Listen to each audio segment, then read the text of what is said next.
Assalamualaikum warahmatullahi wabarakatuh. Bismillahirrahmanirrahim.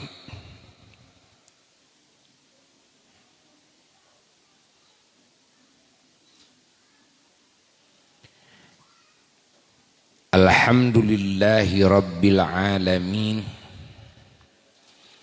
Wa afdhalus salati wa atammut taslimi ala sayyidil awwalina wal akhirin imamil anbiya'i wal mursalin wal malaikati ajma'in wa khatamin nabiyyina wal mursalin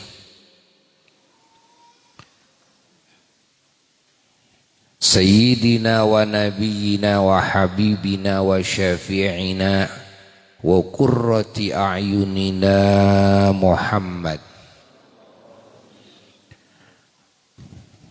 rahmatihi lil alamin wa syafa'atihi lil khalqi ajma'in wa ala alihi at-tayyibin at-tahirin wa sahabatihi al-mufaddalin al-mukarramin wa sairit tabi'in ulil hidayati wat tamkin wa tabi'it tabi'in lahum bi ihsanin ila yaumiddin wa la hawla wa la quwwata illa billahil aliyyil azim. Amma ba'du fa ya ibadallah, usikum khususan usi nafsi bitaqwallah faqad fazal muttaqun. Para jamaah sekalian dan juga segenap ikhwan akhwat ashab ahbab muslimin muslimat mukminin mukminat dimanapun berada, rahimakumullah wa ra'akum wa barakalakum.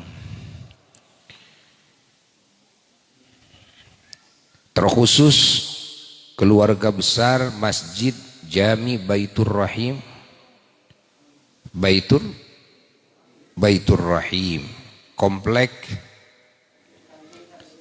Tanjung Kadedeh Residen,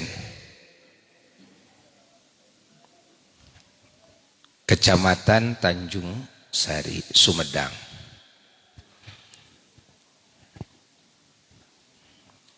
Dan juga semua warga komplek yang kita cintai ini, alhamdulillah dengan izin Allah kita semua bisa berkumpul di siang hari ini setelah melaksanakan sholat duhur berjamaah di masjid yang mulia ini, di komplek yang kita cintai ini, dalam rangka melaksanakan warna-warni perintah Allah dan warna-warni sunnahnya Rasulullah sallallahu alaihi wa alihi wasallam.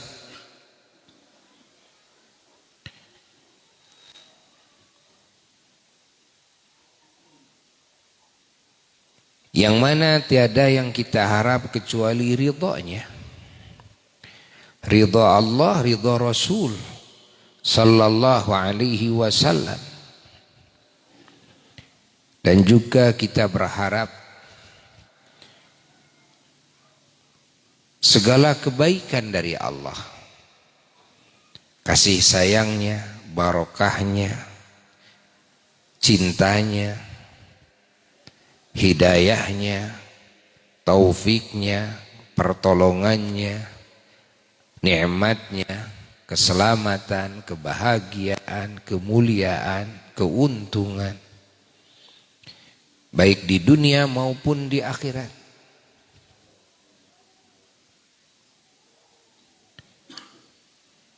Dan juga yang kita harapkan segala kebaikan-kebaikan baginda Nabi besar Muhammad sallallahu alaihi wa alihi wasallam. Kasih sayangnya, cintanya, tentu kita mengharapkannya. Syafaatnya, yakni pertolongannya kelak di hari kiamat. Dan juga yang kita harapkan kita bisa minum dari danaunya kelak. Yang kita harapkan kita bisa berkumpul bersamanya kelak di bawah benderanya. Dan kelak kita bisa bersama masuk surga Allah dan di surga bersamanya selama-lamanya. Dan kita tentu berharap juga doa dari baginda Nabi besar Muhammad sallallahu alaihi wasallam dan keberkahan beliau, cahaya beliau, asrar beliau. Dan kita sangat mengharapkan juga ajaran beliau, yang mana ajaran beliau adalah hakikat daripada ajaran Allah. Karena tidak ada dua ajaran pada hakikatnya. Hanya ada ajaran Allah. Adapun pembagian ada Quran, ada sunnah, itu sebetulnya hanya dalam pembagian, dalam pembahasan untuk mendekatkan kepada pemahaman. Bukan ada ajaran dua, ajaran Allah, ajaran Rasul, tidak.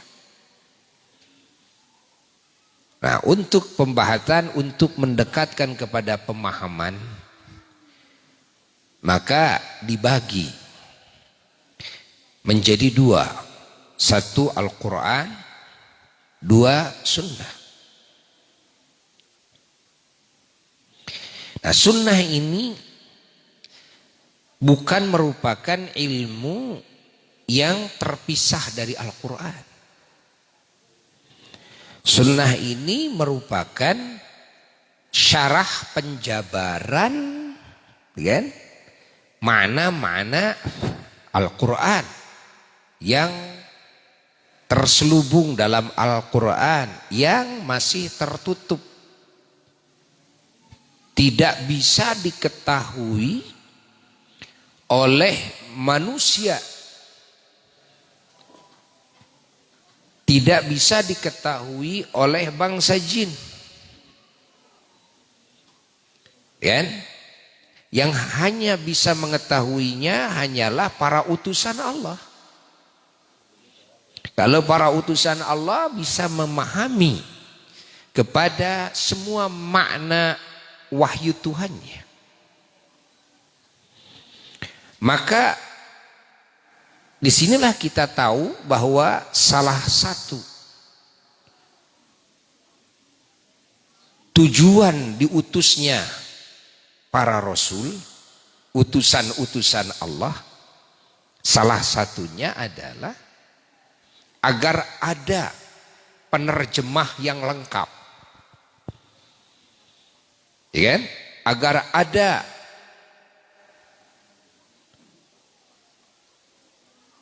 orang yang menjelaskan apa yang terkandung dalam wahyu Allah itu secara sempurna.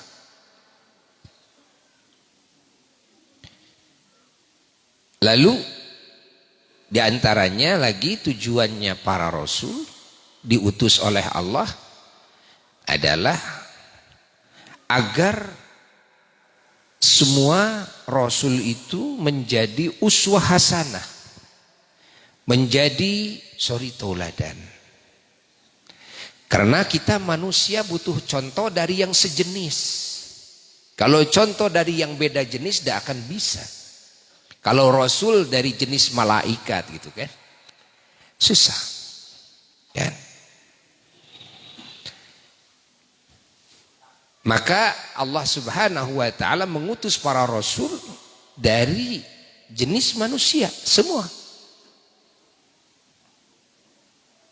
Bahkan ketika orang-orang kafir dulu mengatakan bahwasanya andai kata utusan Tuhan itu dari golongan malaikat, kami akan taat. Dijawab oleh Allah, dan andai kata utusan-utusan itu dari golongan malaikat, maka kami akan tetap mewujudkan malaikat ini dengan wujud manusia. Kan? Agar bisa ditiru, agar bisa diikuti. Karena kalau malaikat dengan konun malaikah, bagaimana mungkin bisa diikuti oleh manusia dengan konun manusia, yakni dengan aturan-aturan kemanusiaan, itu kan?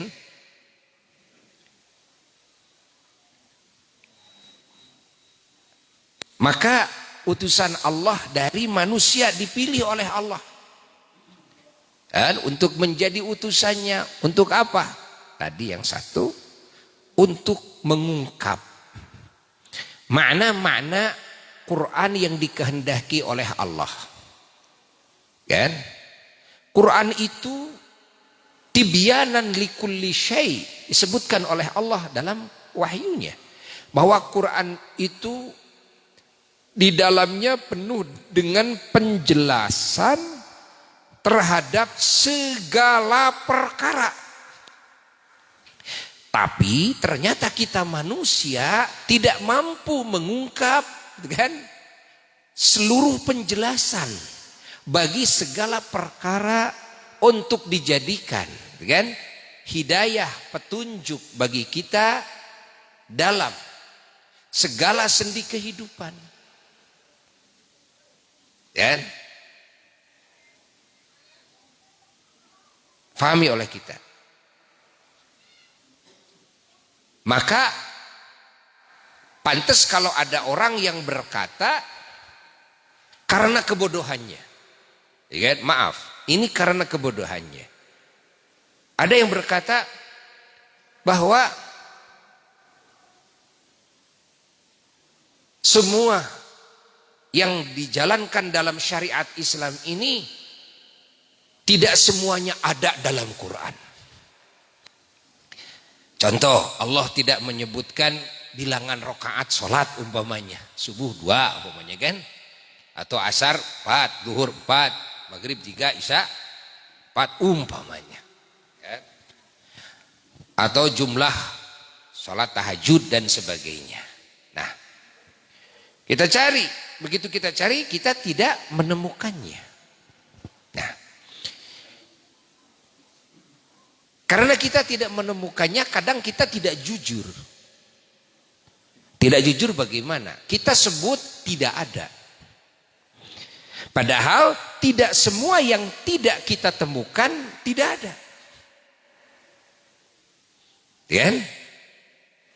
Maaf. Di saku Buya ini tahu nggak ada apa? Kelihatan nggak? Kan? Kelihatan nggak? Nggak kelihatan. Apakah karena tidak kelihatan bisa disebut tidak ada? Belum tentu. Mungkin tidak ada, mungkin ada cuma saya tidak melihatnya. Begitu pula ada yang mengatakan bahwa Allah itu tidak ada. Kan? Gara-gara mata tidak melihatnya, kan?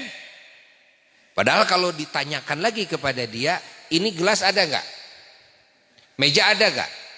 Mungkinkah menurut akal yang sehat ada gelas, ada meja tanpa ada yang membikinnya? Jawab, nggak mungkin.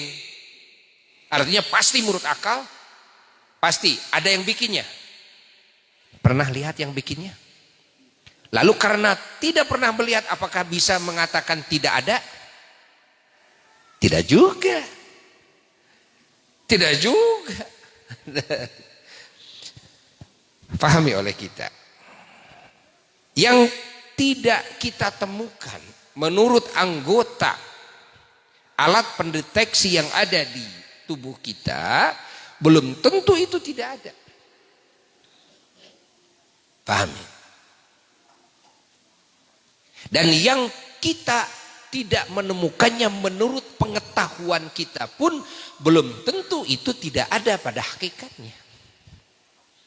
Maka ini tidak jujur kalau mengatakan tidak ada dalam Qur'annya. Yang jujur bukan gitu, kan? Saya tidak menemukannya. Itu yang jujur bahasa. Saya tidak menemukannya. Saya, karena boleh jadi yang lain bisa menemukannya. Itu kan?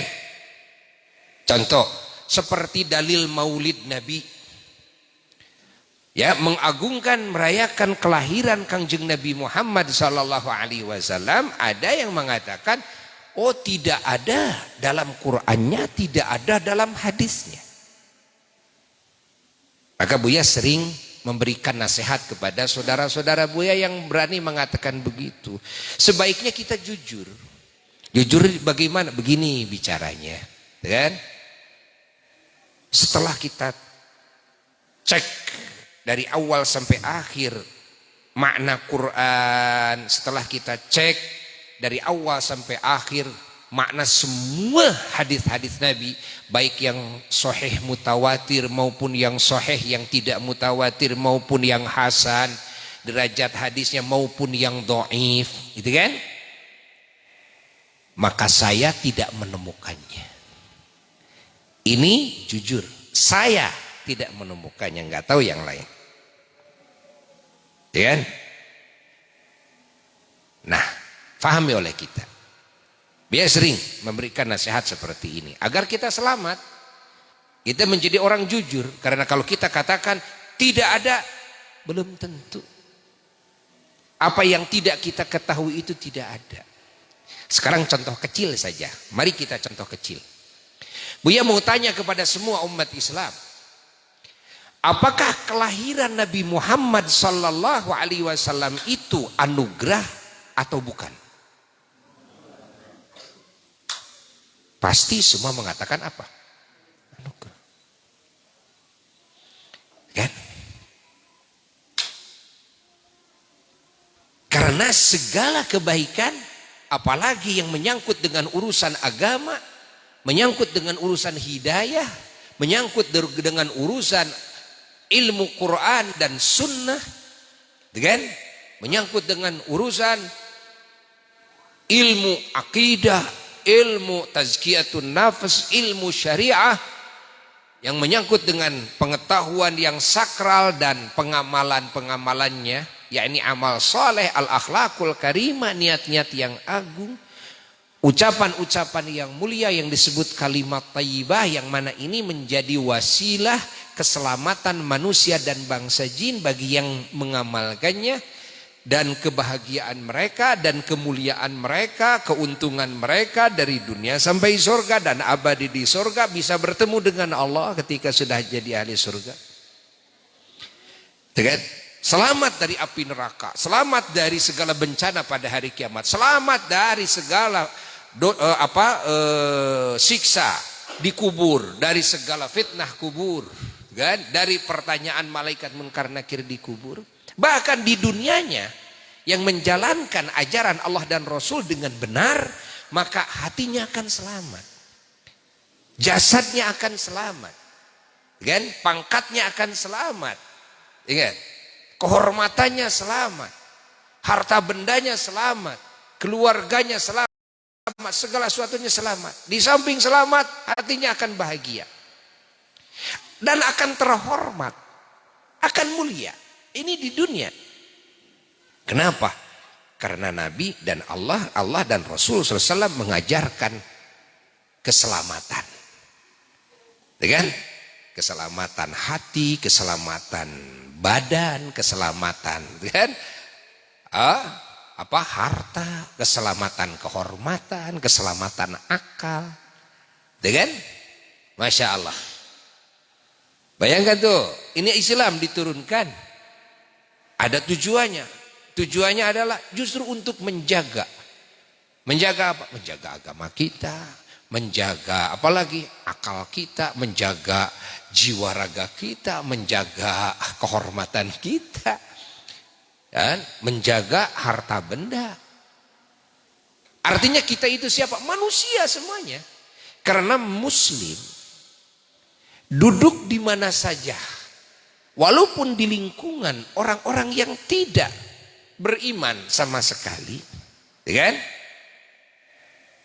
Maka Muslim tetap akan menjadi orang yang membangun keselamatan bagi dirinya, ya kan?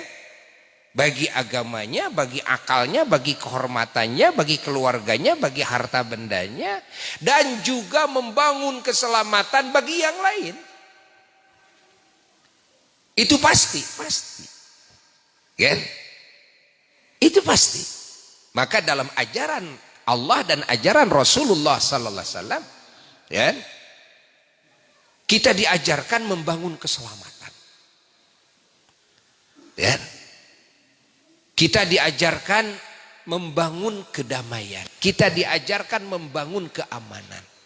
Kita diajarkan membangun keharmonisan. Kita diajarkan membangun persaudaraan. Dengan semua makhluk. Bukan cuma persaudaraan dengan sesama muslim sajalah. Tidak. Persaudaraan dengan muslim, persaudaraan dengan binatang. Dengan binatang jadi bersaudara. Dengan singa aja bisa bersaudara kok. Kan? Persaudaraan dengan lingkungan. Ini ajaran Allah. Ini ajaran Islam. Ini ajarannya Kangjeng Nabi Muhammad SAW. Ajaran Islam adalah ajaran menyayangi kepada semua ciptaan Allah. Rahmatan lil alamin. Bukan rahmatan li nafsihi saja. Bukan rahmatan li ahlihi saja. Bukan rahmatan li ahli baladihi saja. Bukan rahmatan li sya'bihi saja. Bukan rahmatan li ikhwanihil muslimin saja. Lah, tapi rahmatan lil alamin, bagi semua alam. Yang disebut alamin apa?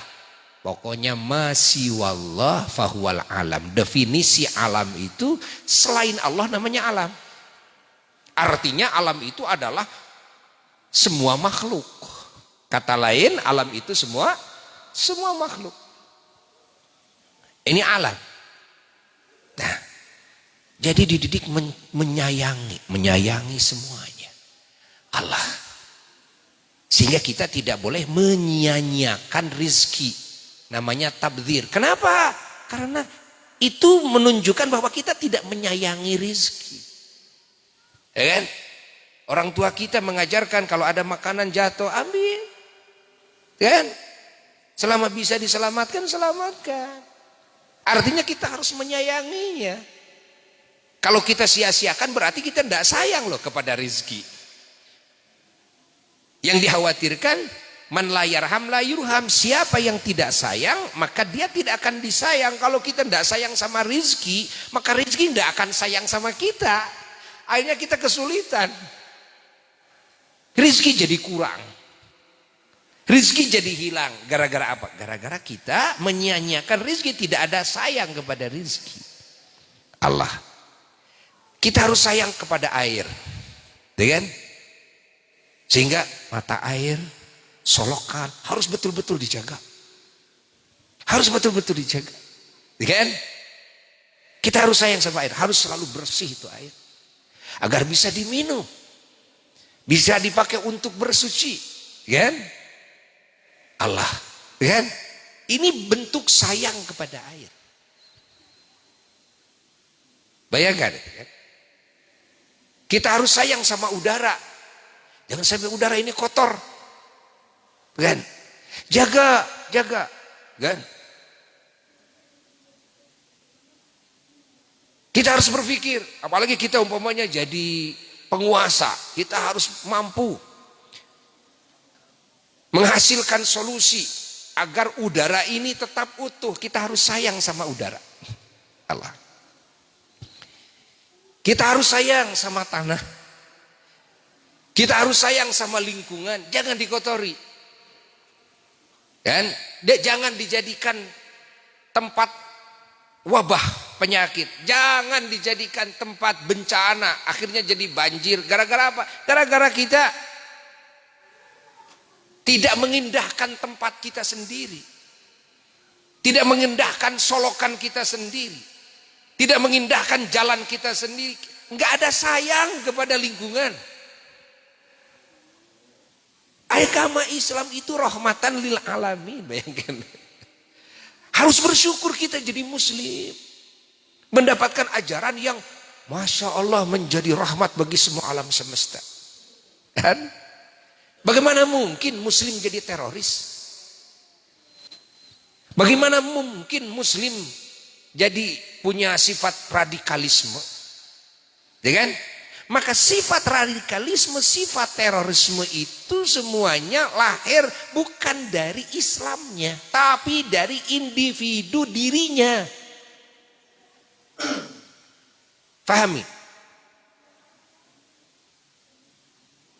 Karena kalau Islamnya sudah menyatu dalam jiwa raganya, maka jiwa raganya ini apa yang hadir dalam hati, dalam perasaan, apa yang keluar lewat mulutnya, ucapannya, apa yang dilakukan oleh tubuhnya, semuanya akan menjadi bentuk kasih sayang. Ingat, nggak akan ada perasaan ingin mengkhianati, perasaan ingin membohongi, perasaan ingin menipu, perasaan ingin mencelakakan, menghinakan, yang tidak ada. Apalagi sampai kepada ucapan, tulisan, perbuatan, tidak mungkin. Suudzon, buruk sangka, dosa besar bukan? Padahal di mana adanya suudzon? Di mulut, di hati. Di hati. Ingat, suudzon itu adanya di hati. Ya kan? Kenapa begitu? Karena suudzon itu bertolak belakang dengan hakikat makna rahmat. Rahmat itu apa? Kasih sayang. Mana mungkin sifat kasih sayang melahirkan buruk sangka kepada orang yang ia sayangi. Kalau ia sayang kepada orang tersebut, pasti selalu akan baik sangka kepada yang ia sayangi. Berarti ketika kita suudzon, buruk sangka, artinya putus kasih sayang dari hati kita kepadanya. Hasud, hasad. Hasad itu apa? Nggak senang yang lain dapat rezeki, dapat milik. Nggak senang yang lain senang. Gitu kan? Namanya apa? Hasad itu. Yang lain punya warung, maju. Yang lain punya mobil, panas ini. Yang lain gitu kan, rumahnya jadi bagus, panas. Ya kan? Nah, ini namanya hasad. Hasud itu. Istilah Sunda hasud ya. Ya. Nah ini hasad ini, hasud ini dosa besar. Kenapa dosa besar? Karena bertolak belakang dengan hakikat makna rahmat. Kalau hati kita sayang, nggak mungkinlah kita merasa tidak senang yang kita sayangi dapat milik. Saya mau tanya, sayang nggak sama istri? Ini yang ada, sayang nggak? Sayang sama anak nggak? Kalau anak kita dapat rezeki, enak nggak hati kita? Seneng atau dongkol?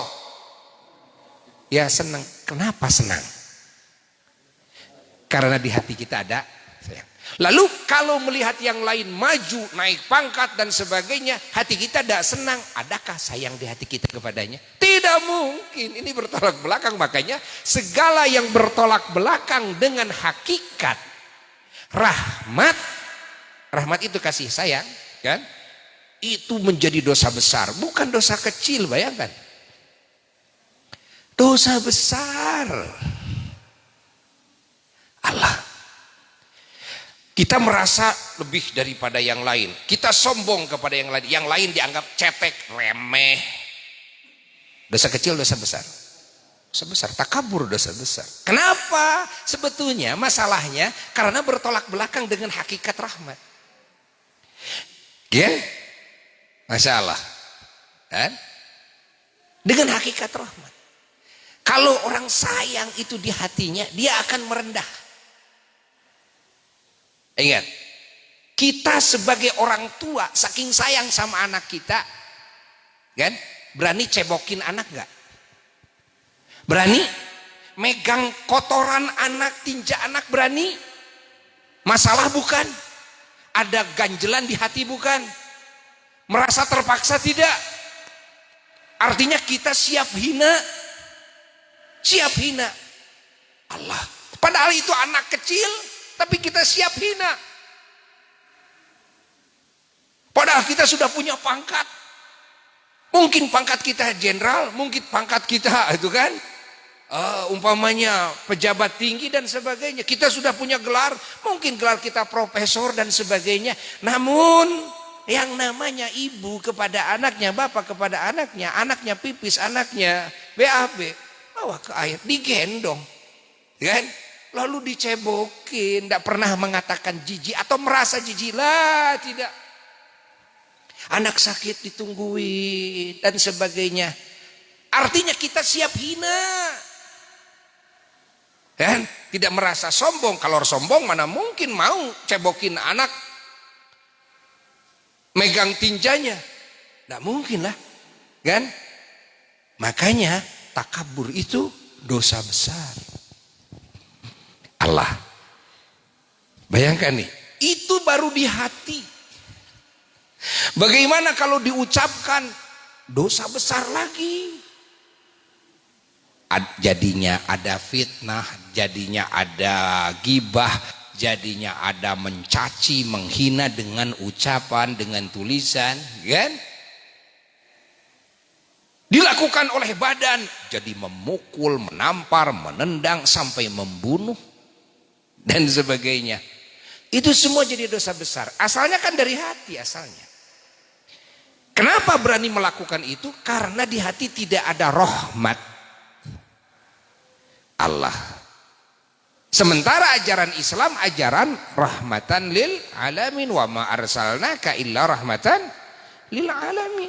Tidaklah kami utus engkau Muhammad kecuali engkau itu menjadi rahmat bagi semua alam semesta. Ajaran ini, risalah ini menjadi rahmat bagi semua alam semesta. Allah. Artinya kita dididik oleh Allah dan oleh Nabi kita Kangjeng Nabi Muhammad Sallallahu Alaihi Wasallam, bagaimana kita bisa menyayangi semua ciptaan Allah. Sayang kepada diri kita sudah jelas. Sehingga dalam ilmu fikih saja, wudu dengan air yang terlalu panas atau terlalu dingin yang bisa merusak kulit, yang bisa menimbulkan sakit, itu hukumnya makruh. Kalau menimbulkan kerusakan, menimbulkan sakit itu dan dalam waktu yang lama. Tapi kalau dalam waktu yang singkat saat itu langsung bisa merusak, bisa menimbulkan sakit, haram. Bayangkan, artinya apa? Diri kita aja tidak boleh dirusak, diri kita tidak boleh disakiti.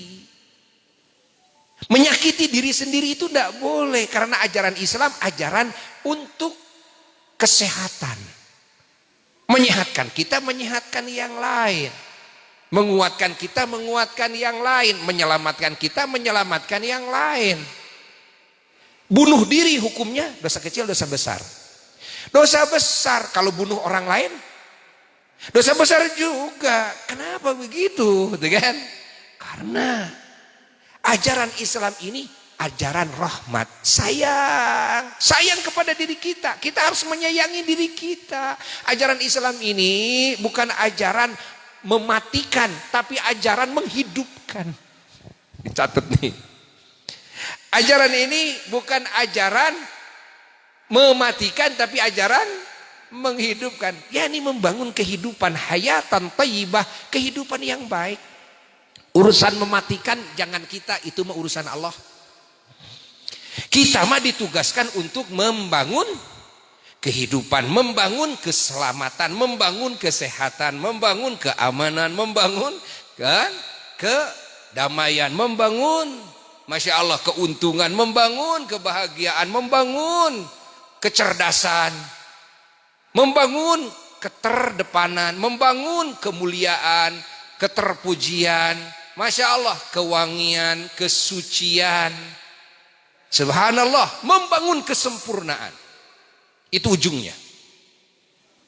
Itulah ajaran Islam.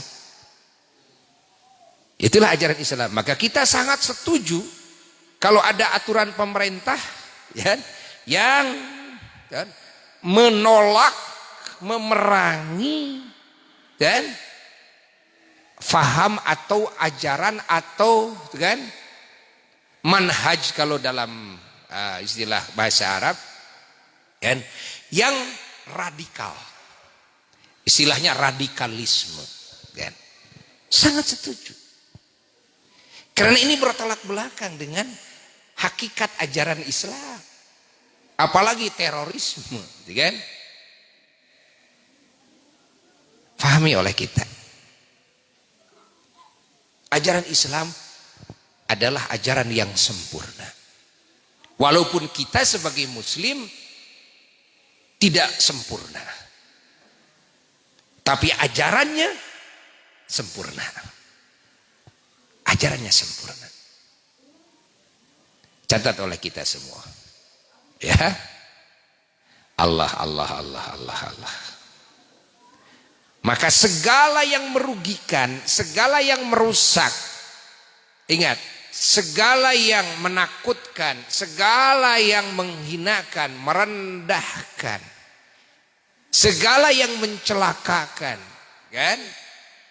Masya Allah, termasuk menyakitkan, ya, menjadikan seseorang sakit.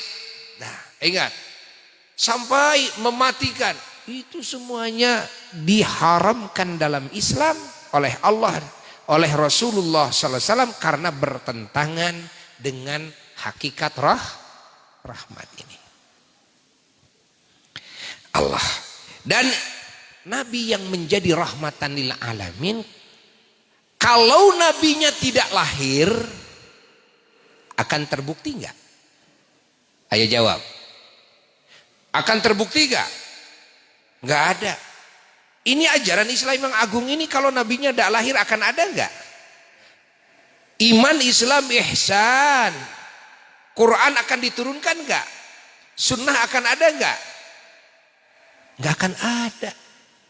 Cerita pertama akan ada ini semua keuntungan sampai nantinya manusia dan bangsa jin yang beriman dan bertakwa akan masuk surga abadi dalam kenikmatan di surga Allah, kan? Selamat dari api neraka. Itu semua cerita awalnya di dunia karena sebab Nabi Muhammad SAW dilahirkan. Maka kelahiran Nabi adalah anugerah terbesar. Jangan berbicara dulu dengan kelahiran Nabi ya. Sekarang berbicara kelahiran anak kita. Kalau kita punya anak, lahirlah anak kita, kita anggap anak kita anugerah atau musibah? Padahal belum jelas anak kita mau jadi apa. Ya kan?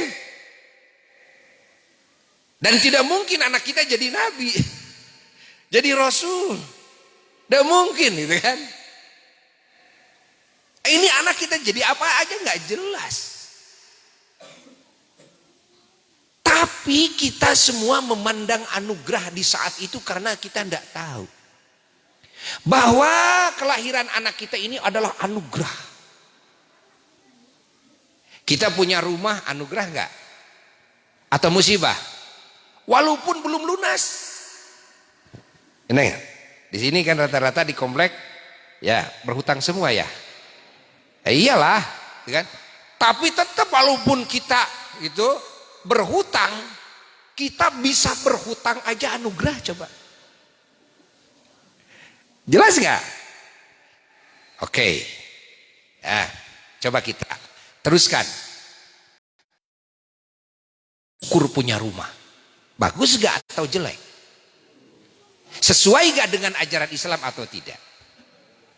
Kalau punya anak kita bersyukur, bagus atau salah? Bagus. Lalu kita syukuran. Karena kita punya rumah, gitu kan? Kita syukuran. Kadang dalam syukuran itu menyediakan makanan. Ngasih makanan ke para tamu-tamu, saudara dan tetangga kita. Yang hadir kita undang. Ini apa nih? Gitu kan ngundang. Ini syukuran saya punya rumah. Kan? Bagus gak?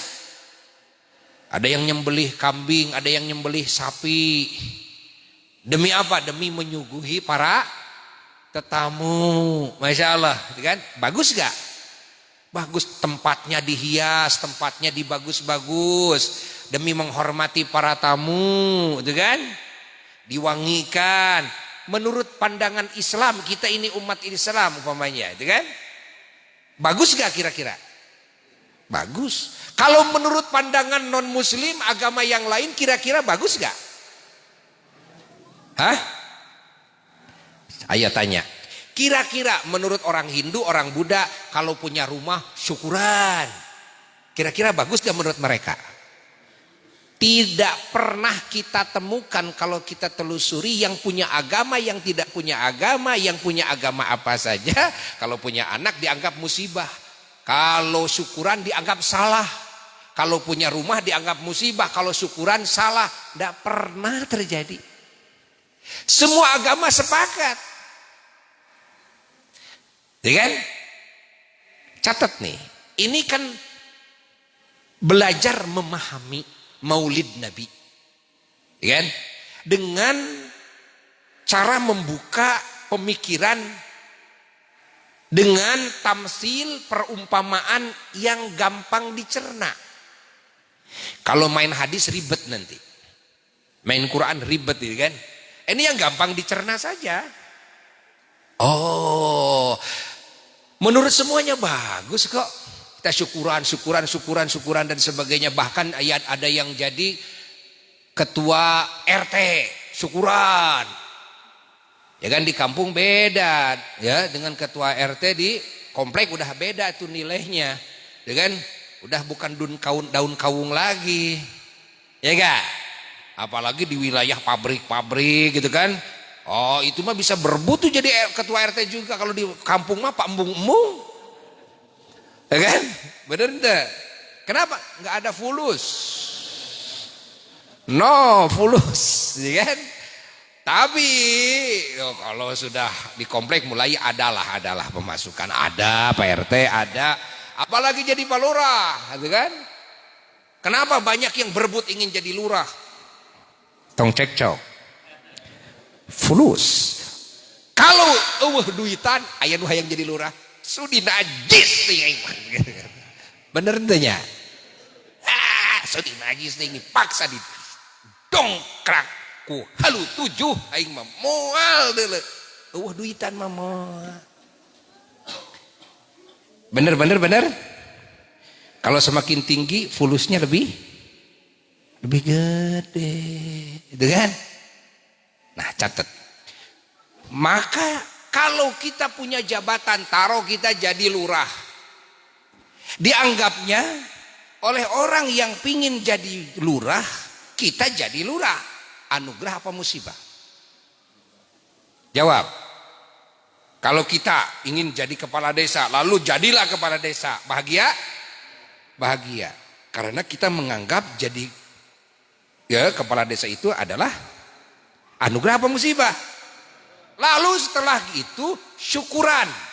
Menurut kacamata agama salah apa benar? Benar. Lalu traktir masyarakat semua sedesa kumpulin. Ada kolam nih besar.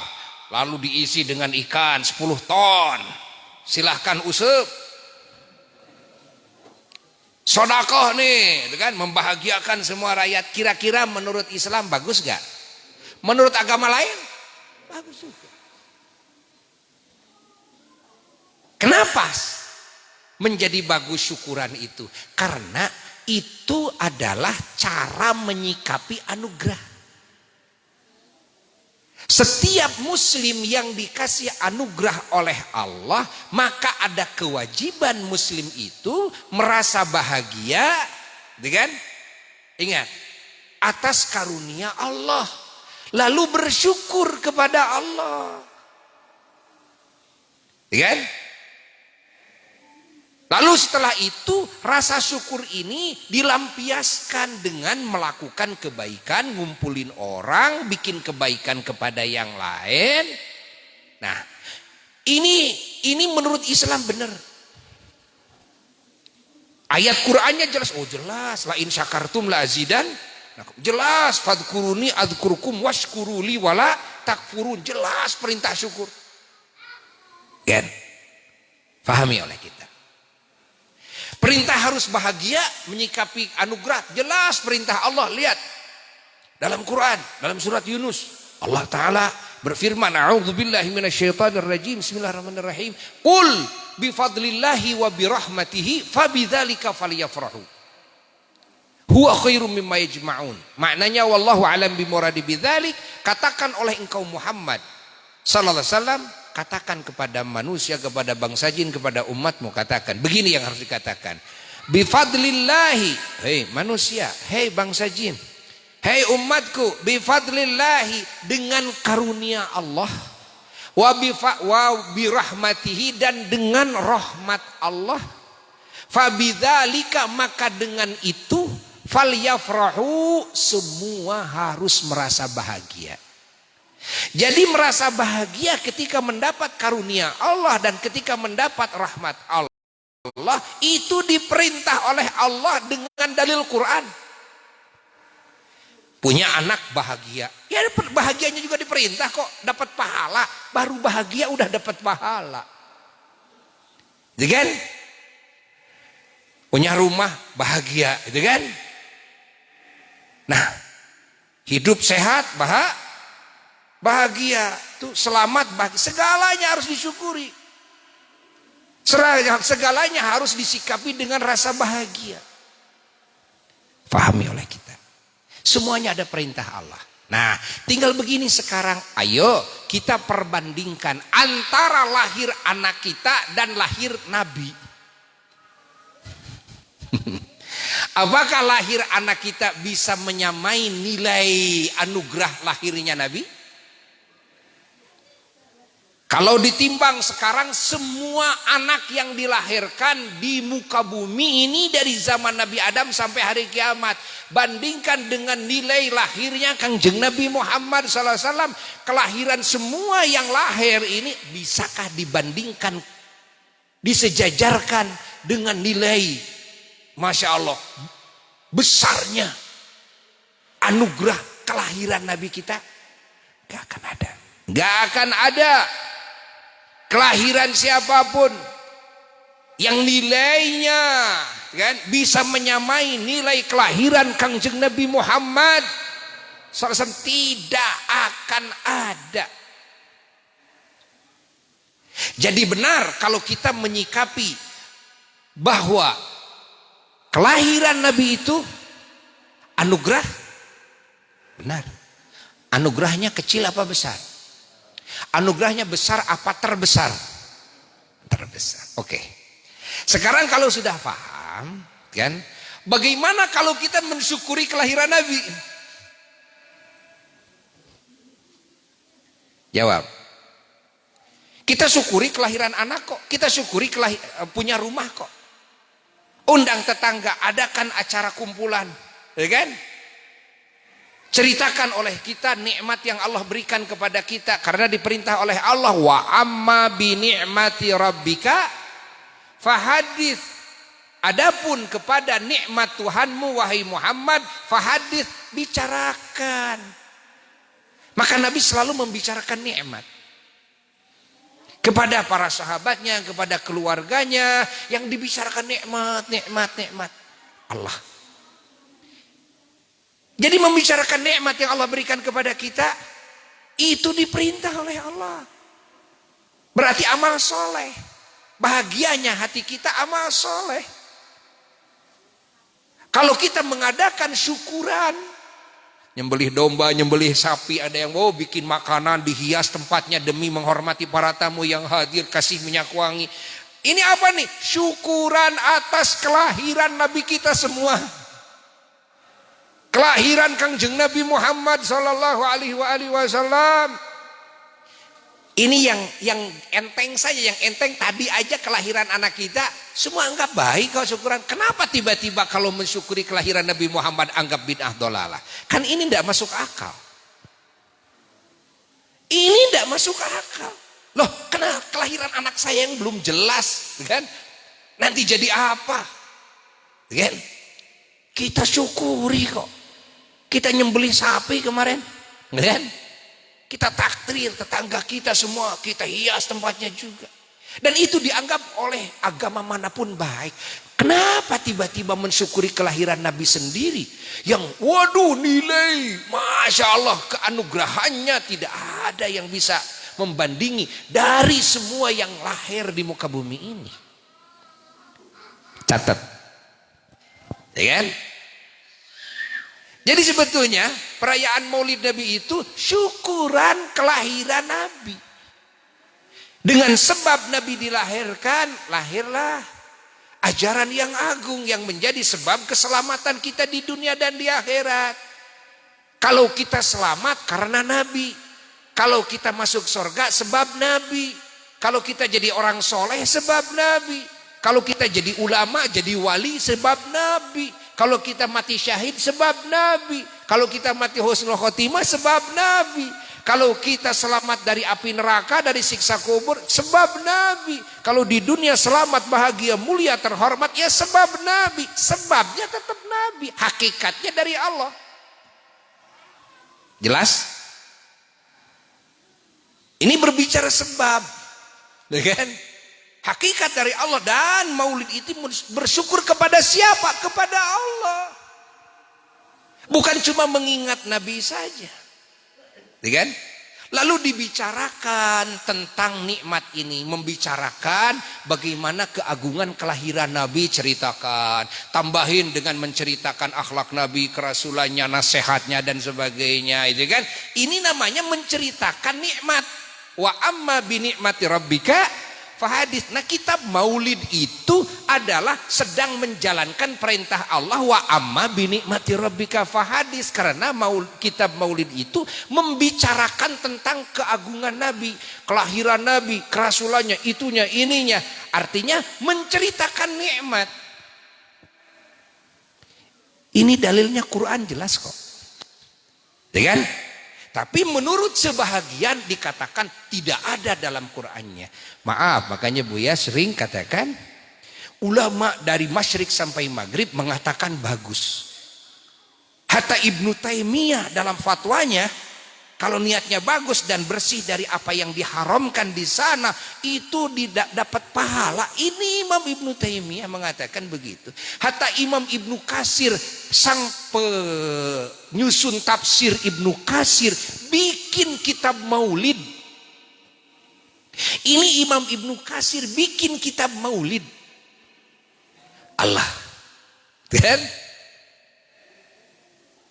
sementara ada yang mengkaji kitab tafsir Ibnu Katsir tapi mengharamkan maulid. Loh, Imam Ibnu Katsir sendiri bikin kitab maulid.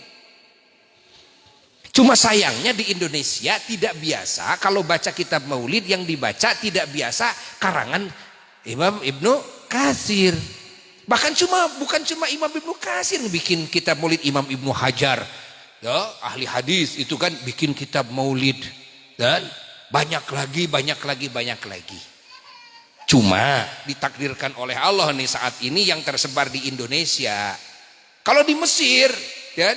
Kalau di Mesir Buya lihat sekarang ini rame mengkaji apa? Mengkaji kitab Maulid Nabi karangan Imam Ibnu Katsir.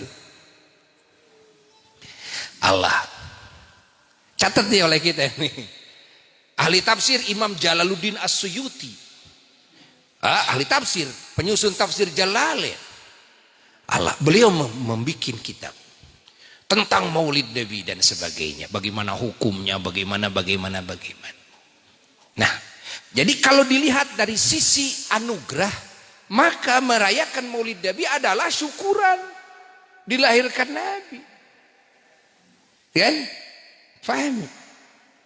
Makanya pantas kalau semua umat Islam, semua ulama mengatakan sama semuanya, boleh dan bagus, bagus dapat pahala. Asal tidak dengan cara yang diharamkan. Ya. Dan kalau kita periksa di mana-mana, kita tidak akan temukan cara-cara yang diharamkan. Ulama diundang, ya kan? Silaturahmi dengan warga. Allah, baca sholawat, baca sejarah Nabi, Masya Allah, baca pujian-pujian kepada Nabi, ditambah lagi kadang dengan bacaan Quran, dengan berdoa. Allah, mana yang disebut haram? Mana yang disebut haram? Atau makruh lah, mana? Perempuan dipisah dari laki-laki, gitu kan? Tidak bercampur bau, nggak ada. Mana yang disebut haram? Ya. Kalau ada yang melakukan haram, tentu kita pun para ulama tidak akan setuju. Itu cara kan, syukuran yang salah. Umpamanya dalam acara Maulid Nabi minum arak, ya kan? Atau perempuan pada buka auratnya, kan? Joget-joget dalam acara Maulid Nabi di hadapan laki-laki yang bukan mahram. Nah, siapa yang akan mengatakan itu boleh? Gak akan ada. Tapi karena umumnya dan galib-galibnya, entah mungkin satu dua mungkin saja terjadi karena kebodohannya. Ini juga perlu diluruskan. Ya, tapi kita melihat, kan? Dan Buya belum pernah melihat yang melakukan dengan cara yang diharamkan. Buya juga sering memberikan nasihat kepada para jamaah, hati-hati hatta listrik yang digunakan jangan sampai maling. Kan? Kenapa? Karena ini sedang syukuran loh. Tidak boleh syukuran dengan perkara yang diharamkan. Ini kita memuliakan anugerah Allah, memuliakan Nabi. Kan? Jangan sampai dengan cara yang diharamkan. Kita setuju itu. Jelas?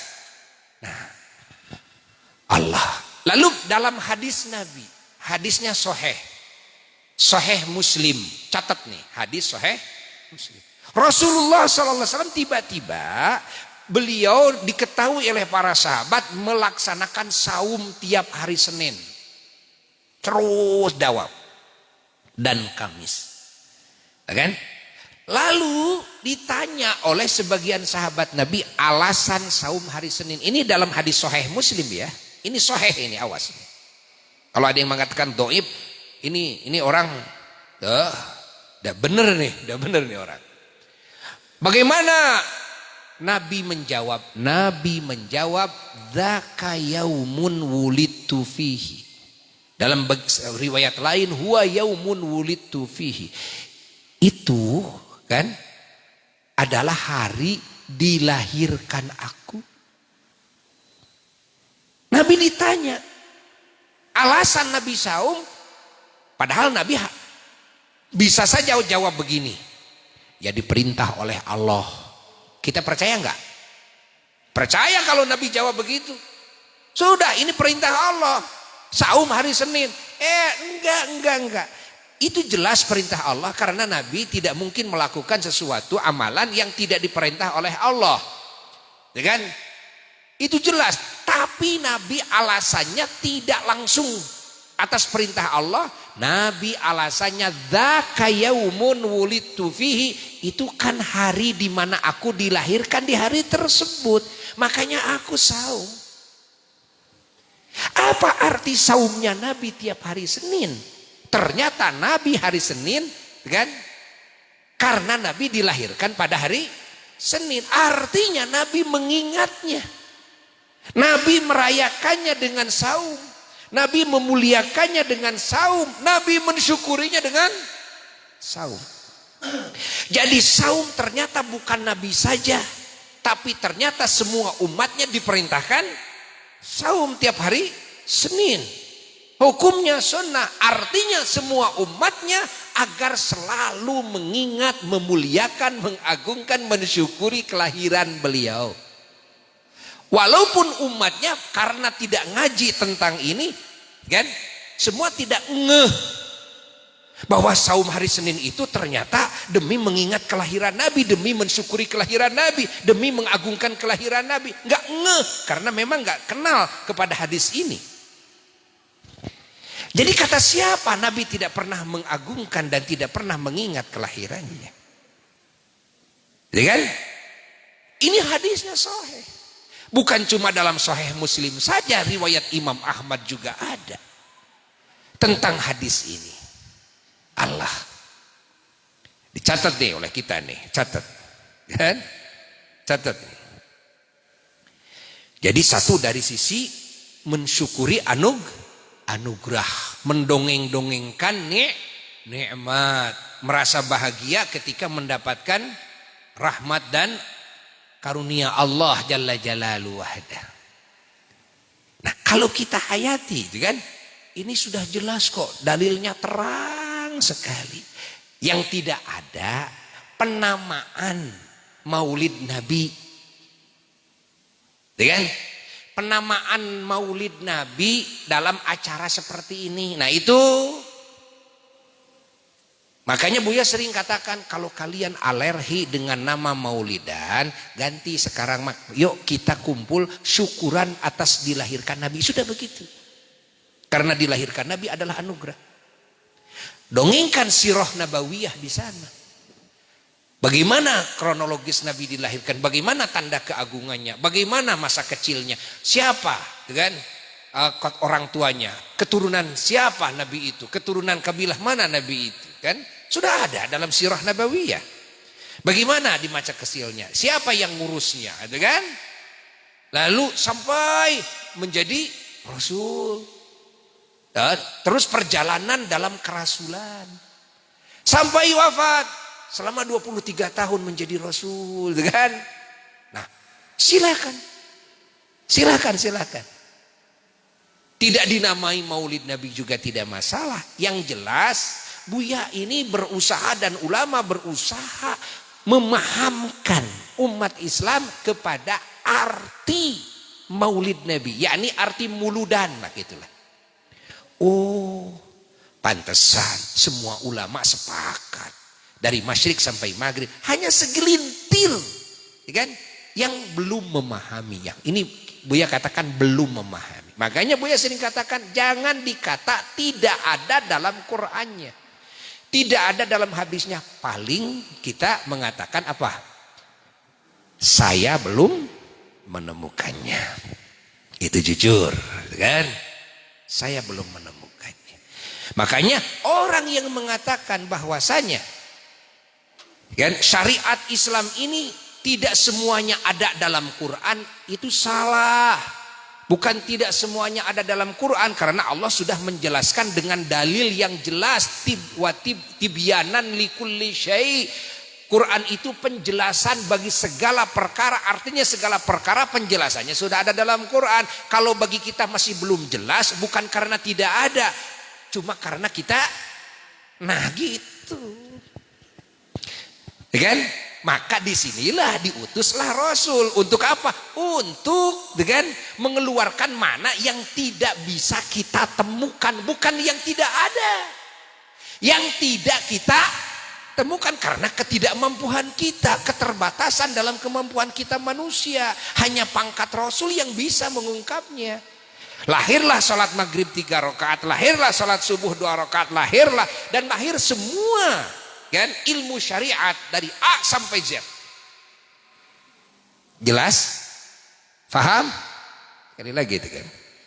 Ini bahaya kalau bilang oh, tidak ada dalam Quran. Bukan tidak ada. Saya tidak mengetahuinya itu. Eces? Jelas itu? Nah, udah. Nah, alhamdulillah. Dan ketahuilah, mensyukuri ini ibadah. Bahagianya rasanya ibadah. Jadi kita semuanya dalam ranah ibadah ini. Jangan dianggap bukan ibadah. Jangan dianggap sama dengan upacara di kantor umpamanya kan. Ada upacara apalagi kan. Jangan, ini adalah ibadah semua kok. Salawatnya ibadah. Ada baca Qur'annya ibadah. Silaturahminya ibadah. Ada yang bikin makanan minuman sodakohnya ibadah. Ketemu dengan sesama aja, baca salam, menjawab salam, salaman, ibadah. Senyum manis di hadapan saudara kita juga ibadah semua. Ditambah lagi tausiah, nasihat-nasihat keilmuan dalam agama. Ini juga, mendengarkannya juga semua ibadah. Dan banyak warna ibadahnya, amal solehnya ini banyak. Ini yang dohir-dohirnya saja. Karena yang tidak dohir, kita tidak akan mungkin bisa menebak ibadah si A dan ibadah si B pada hakikatnya. Karena ibadah juga tergantung niat. Banyaknya niat bisa banyak itu pahalanya. Walaupun amalnya satu, gitu kan? Seperti kita datang ke sini, mungkin ada yang punya niat 10, 20, 100, 200. Padahal melangkahkan kaki bareng. Ya kan? Duduk di tempat sama di sini.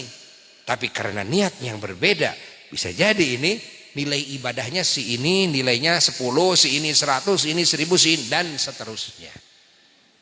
Ini cuma yang dohir-dohir aja.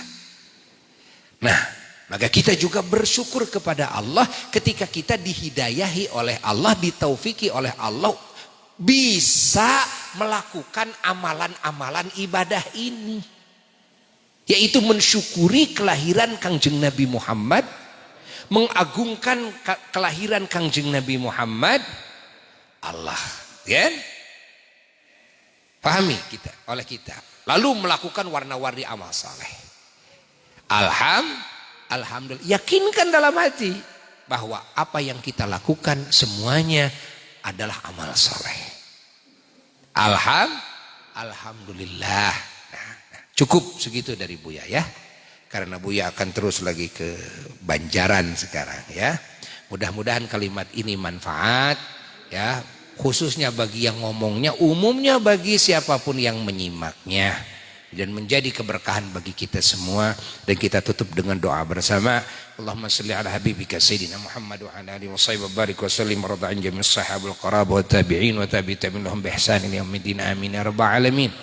Allahumma inna qad hadarna qira'ata maulidi nabikal karim fafid alaina bi barakatihi libasal izzi wa takrim wa askinna bi jiwari fi darin na'im wa na'imna fil jannah bin na'imil muqim. Allahumma inna nas'aluka bi jahi hadzal nabil mustafa wa ali ahli sidqi wal wafa kun lana mu'inan wa mus'ifa wa bawina minal jannati ghurafa warzuqna bi jahihi sallallahu alaihi wasallam indaka ya Allah qabulan wa izzan wa syarafa. Allahumma inna natawassalu ilaik bi nabikal mukhtar wa alil athhar wa ashabil akhyar kafir anna dhunub wal auzar ya Allah ya Allah ya Allah wa ahrusna min jamil wa khayf wal akhtar wajma' bainana wa bainahu fi daril qarar wa taqabbal minna ma qaddamna min yassira amalina fi ilan wal israr warhamna bi rahmatik waghfir lana innaka antal aful ghafar ya ghaffar. Subhana rabbika rabbil izzati amma yasifun wa salamun alal mursalin walhamdulillahi rabbil alamin wa hadratin nabiyil mustafa rasulillah sallallahu alaihi wasallam syuhudillah ilahul fatihah.